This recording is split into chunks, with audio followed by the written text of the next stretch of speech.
Let me open it up to the floor at this point. We'll come back to the panel in just a sec. Yeah, let's have some questions. Over here.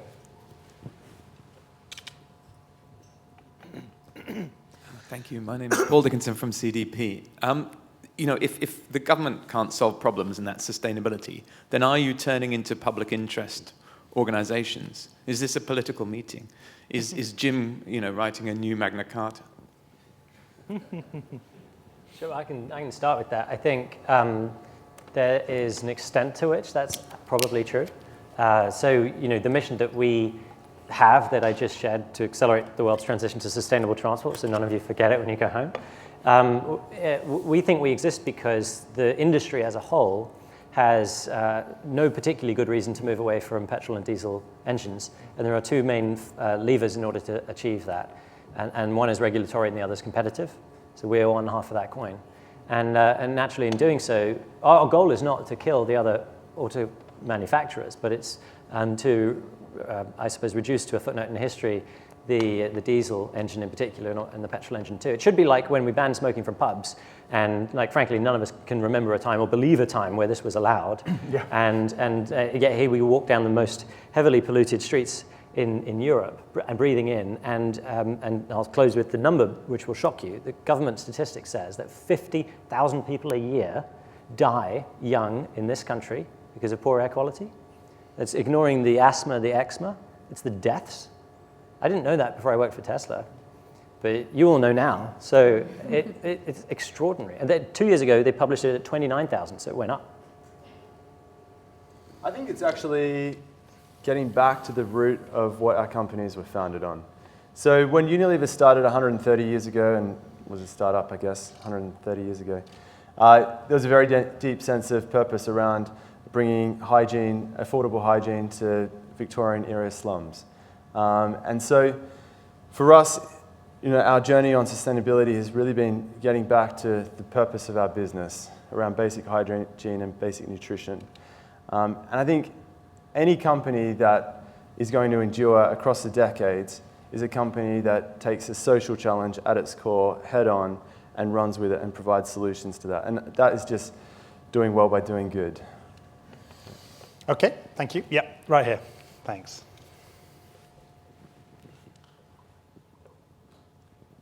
Thanks. Simon Goldsmith from the University of Greenwich. I've got two questions, really. One is, are there any real constraints to open innovation? What kind of can close it down? The other is really thinking, well, are there any really huge sustainability challenges that are really too big for open innovation? We looked at some really smaller examples, say from Unilever. You identify a challenge. It's kind of, easy to be, relatively easy to be solved. Yet some of the big challenges are massive. They involve huge numbers of people. Potentially, if we're looking at the grand challenges of sustainability, can they really be solved really through this open innovation approach? Well, from our perspective, when we look at what we're going to go open on, we look at what's going to engage people. Who's going to engage on that topic, and how are we going to incentivize engagement? Because there's no point engaging on something that people just don't care about. So, that's how we narrow it in, and that's why we've started with 3 areas that we've started with. With the shower, everyone can relate to the shower. Sanitation, we can all relate to, or most of us can relate to issues around that. And then nutrition is something that engages a lot of people as well. I think if it came to trying to find a solution to some basic back office task, we might be able to engage 1 or 2 companies, but that might be about it. So, there's different ways of engaging openly, and there's different things that you engage openly on because of that. Probably for me, it's more the example of intrapreneurialism. I think that not about changing or how we change society. No, I think that we had a problem. We had a problem we realized we could do it on our own, that it's a big realization. There's plenty of assets and knowledge in the community, whether it is underrepresented groups, whether it is corporates or experts or universities, that could share the need of getting people through the corporate supply chain scenario and how we can help these people. So ours was very tangible, that could be replicated by others, that we are showing other corporates that There are plenty, as you were talking about. Yes, there are plenty that want to do something with purpose. They don't know how to. But this is for me, is about being entrepreneurial within the organization, identifying resources within the organization that could be used to achieve what we think is fundamental for change, and identifying the resources outside. So I think that small by small, as I said at the beginning, the most difficult thing is not even starting. It sounds so gigantic that we tend to do nothing. Let's get started, do something, prove the value, refine, improve, and do it again with others. I agree. I mean, I might surprise you slightly by saying open innovation is not a panacea. It's a business strategy, really. So it's not for everything. And there'll be some things you want to do yourself, because that's the value that resides in the company. However, it's a surprising old journey. So E.ON, for example, in the case I was talking about earlier, we had an electric car challenge. You'll be interested to hear. And one of the crowd asked E.ON, so how many electric cars do you guys drive? None was the answer. And 6 months later, they had an electric car scheme and various charging ports in the car parks. So the point I really want to make isn't about the limits of open innovation, it's how it engages stakeholder groups, customers, suppliers, in different, new and surprising ways. That's its power, I think. I might quickly go answer. ahead. I think the gentleman also asked about what can kill innovation.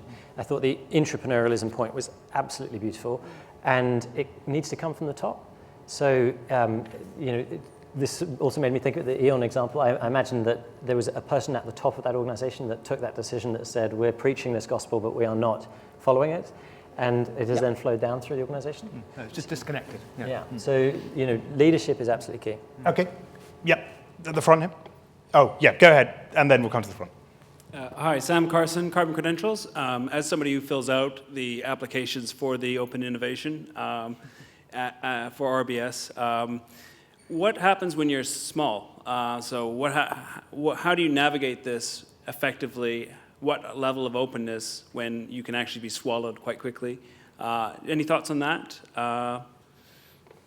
I will go and take you like 2 hours after this, and I will make sure that I get you all the answers that I can. In basic, I think that the first thing is this channel of communication. Again, I have been a fan of supplier inclusion since 2013, where we launched a code of conduct for supplier inclusion in RBS. But this was talking.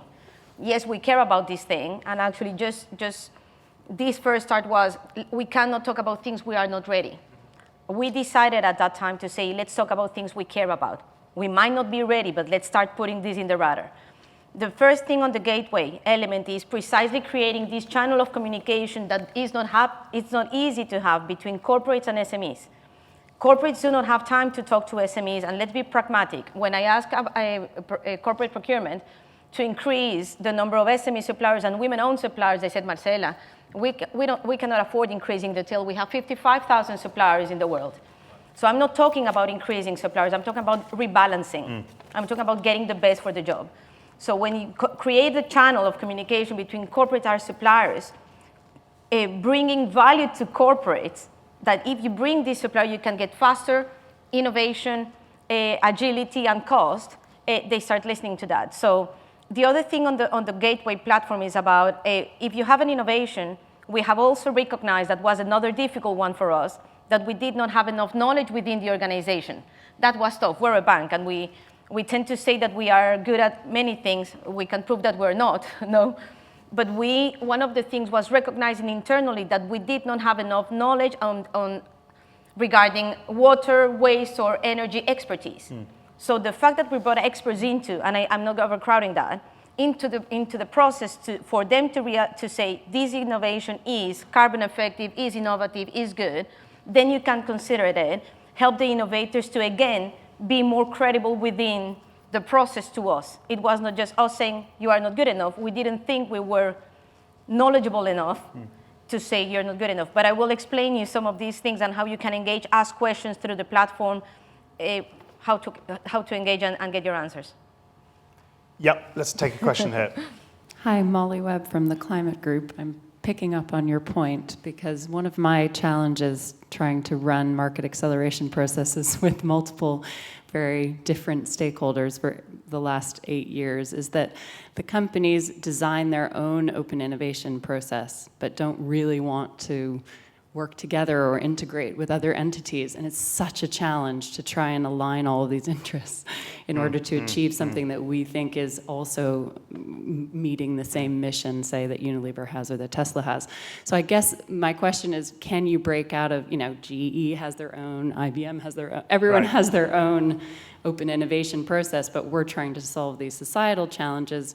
When you look at the open innovation government entities that are set up, none of them are trying to tackle climate change, and they say, oh, it's just a bit big, we can sort of focus on our narrow public services. So it's just a question, how do you engage with other maybe horizontal platforms that are trying to do open innovation that isn't your own? Yeah, and I guess the irony isn't lost here. Collaborators trying to collaborate effectively.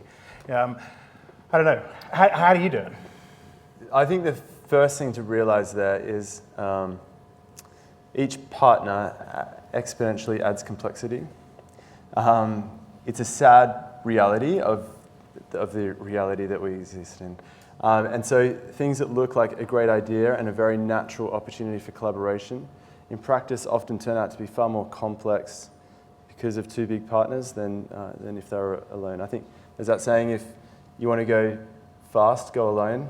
But what's the answer then? We pretty much live What's it the there. answer? You need to make it work, right? You can't You just need to say make it that we work, can't but- work together, let's leave it. No, it's not like that at all. I think there's two things. You need the right expectation. So sometimes we go into these things saying, it's a match made in heaven, it's going to work out. Often it's not. There's complexities that have to be worked through. And then the second thing there is, start small. Look at what you can do together, quick, get something off the ground, get the proof points on the table, and then build off that. Because I think what we try and do is because we're big and they're also big, we have to do something that's massive together. And often that just exponentially makes things impossible. Okay. I'm not sure it's a process answer, really. I think it's finding a common interest, finding a common problem that you want to solve. So going back to the E.ON case, it transpires that the post office has loads of spare roof space, and E.ON needed a whole bunch of photovoltaic acreage, so they did a deal. So it's a question of finding your sweet spot between you and another partner, rather than melding process. So that's the most kind of productive way I've seen it happen. Okay. Yeah, question there. Sorry, Georg, did you want to say something? I was going to add maybe one thing, which is if you do have this intractable problem of two very large organizations, perhaps the best thing those organizations can do is, in software terms, publish APIs, publish ways that you can connect into them, right? And then, so maybe it isn't always about the two behemoths working together, but it's a market opportunity for smaller companies to actually fit in the middle, which might be interesting. Okay. Hi, Simon Abrams from EY. I thought it's been a fascinating session, so thank you very much. One question I have, if you're going to go into sort of a radically open sort of new approach, do you need to think through what the business model is before you do it, or does the business model emerge? Because I'm very conscious about, there was a question about selling it to the CEO and have a compelling business case. Be interested to get your reflections on that. Well, Marcella, what do you... Look, it's going to sound wrong for me to say that, but I'm against business cases for these type of things, right? Or I'm against roundtables for innovation. It builds consensus, not creativity. Business cases are there to find the holes for innovation. So you would not be able to compete if you have a regulation, in my case, need with a gateway to reduce the cost in our property with innovation testing in our estate. That was crazy. We will never have the opportunity to win that one. So for me, it's about, I think it has to transcend that again. And for me, the biggest thing that we were able to do with the right, let's say I'm still a bank, and when you are innovative, you need to be more risk aware than normal. But I think that our success was based on doing testing, adjusting on the go, but having the necessary respect, if I may, to the traditional mechanisms the bank was comfortable with. Compliance decks, illegal decks, user acceptance test decks, and etc. So, but my suggestion is try to build the square in a way that makes sense, adjust it, adapt it, and when you have something readier, respecting the rules of the game of the organization, you will be able to show something tangible that people can see. Okay. Good question. It's very difficult to do it using command and control. You can't say to your company, hey, let's be open. It doesn't work. So I think piloting and prototyping and trying out some stuff really does work. Procter & Gamble found this, actually. Their chairman, Lafley, who's come back since, wrote a book about open innovation. He said, you guys will do open innovation. And he was met by a collective shrug from the entire organization. No, we're not. We're very happy in our jobs. Thank you very much. So that all changed with Spinbrush, which is a particular electric toothbrush. They got into a new market. They made a lot of money. And suddenly everyone was going, how did you do that? And they kind of took a bit of notice. So I think it's going to take some bravery, some prototyping, and some luck to overcome the cultural challenges of going open. Okay, I've got time for one more question. Yeah, right at the back.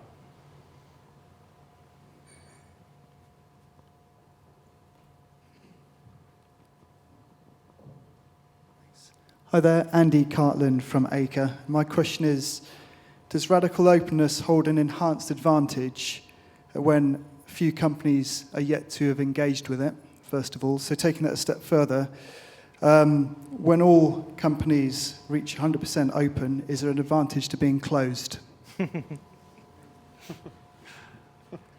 I like zigging when other people zag, so I'll have to say yes, I'm afraid, to that.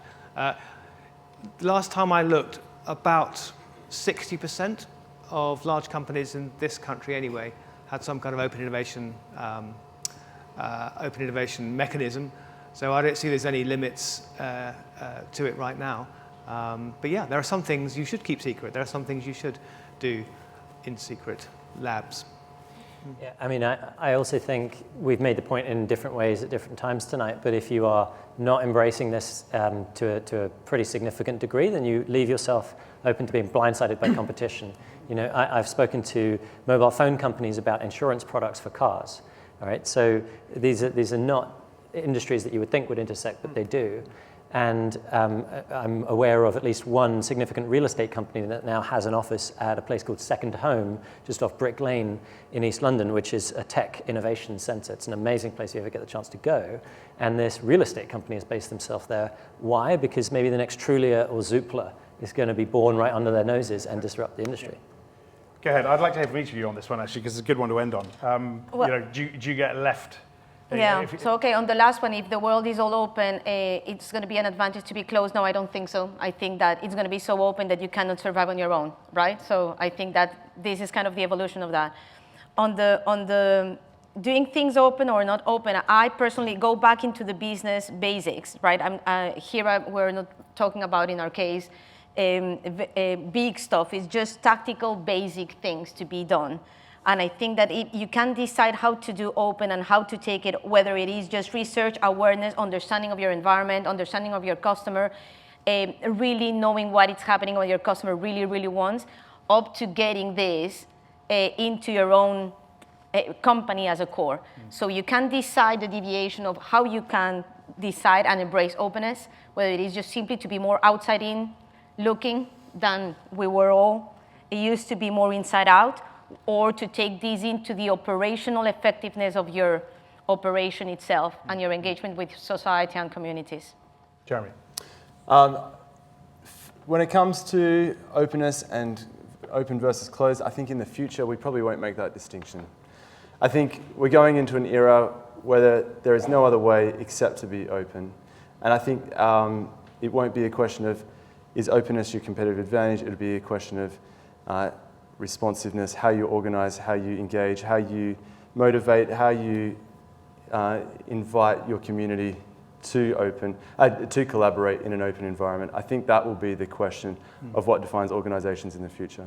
Okay, pretty much run out of time. You stick a Reuters journalist on stage running a panel called Radical Openness with a bunch of big corporates. The one thing I want to do is break some news and ask some questions that you're going to have to open in the spirit of openness.